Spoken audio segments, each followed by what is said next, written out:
आता बघा next question दिलेला आहे आपल्याला. नेक्स्ट क्वेश्चन काय बघा, find range and coefficient of range of data. काय करायचं आहे, रेंज फाइंड आउट करायची आहे आणि coefficient of range find out करायचं आहे गिवन डाटाच. तर डाटामध्ये दिलेले 45, 42, 39, 40, 48, 41, 45 आणि 44. ठीक आहे, आपण आता याचं सोल्युशन सॉल्व्ह करू. आता सगळ्यात पहिली जी रेंज दिलेली बघा सोल्युशन,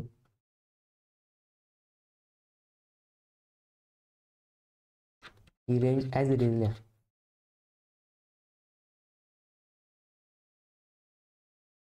मग काय रेंज किती दिलेली आहे, 45,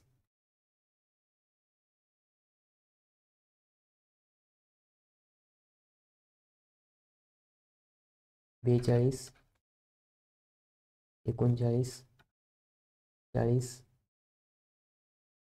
46, 41, 45 आणि 44. आता काय करायचं, ही रेंज पहिले असेंडिंग ऑर्डरमध्ये लावायची. ठीक आहे, म्हणजे इथं फर्स्ट अरेंज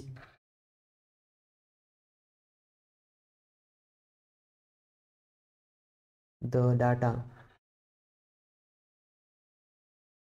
इन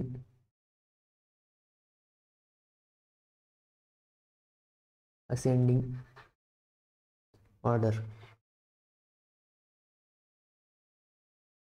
मग असेंडिंग ऑर्डरमध्ये बघा सगळ्यात छोटी संख्या कोणती पहिली, बघा इथे 40 आहे, 40पेक्षा छोटी आहे का, 39. ठीक आहे, मग 39, 39 नंतर न 40 आहे, 40 नंतर 41 आहे का बघा बरं, 41, 42 आहे, 43, 43 आहे का नाही, 44, 45. ठीक आहे, त्याच्यानंतर ना बघा याच्यामध्ये 2 45, मग एकच लिहायचं. ठीक आहे, त्याच्यानंतर ना 48, 46 नाही, 47 नाही, नंतर लास्टला डायरेक्ट 48. ठीक आहे, आपण हे काय केलं, असेंडिंग ऑर्डरनं लिहिलं. मग आता बघा याच्यामधली स्मॉलेस्ट व्हॅल्यू किती आहे, स्मॉल व्हॅल्यू. मग स्मॉल व्हॅल्यू आहे S इक्वल्स टू 39. ठीक आहे, नंतर ना लार्जेस्ट व्हॅल्यू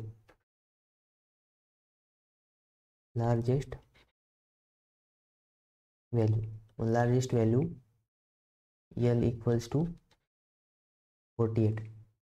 बघा, आणि नंतर ना आपल्याला आता रेंज फाइंड आउट करायची. रेंज काय राहते, range equals two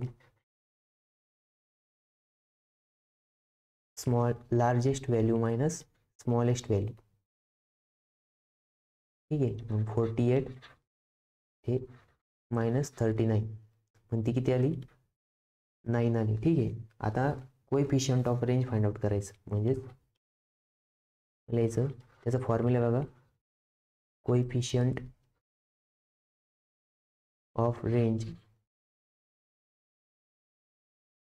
equals to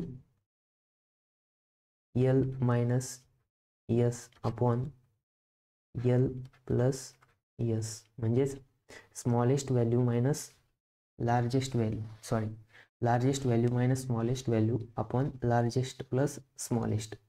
मग लार्जेस्ट किती आपली 48 मायनस 39 अपॉन 48 प्लस 39, मग ती किती येईल बघा, 9/87, म्हणजेच 0.103. ठीक आहे, मग लिहायचं इथं coefficient of range equals to 0.103. ठीक आहे,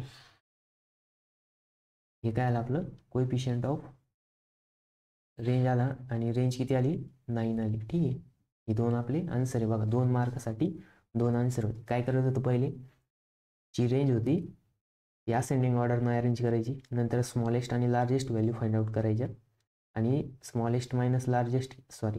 लार्जेस्ट मायनस स्मॉलेस्ट केलं की रेंज भेटती, आणि largest minus small upon largest plus small जर केलं तर आपल्याला डिवाइड जर केलं तर कोएफिशियंट ऑफ रेंज भेटतं. ठीक आहे, हा पण 2 मार्काचा प्रश्न होता. तर नेक्स्ट बघा,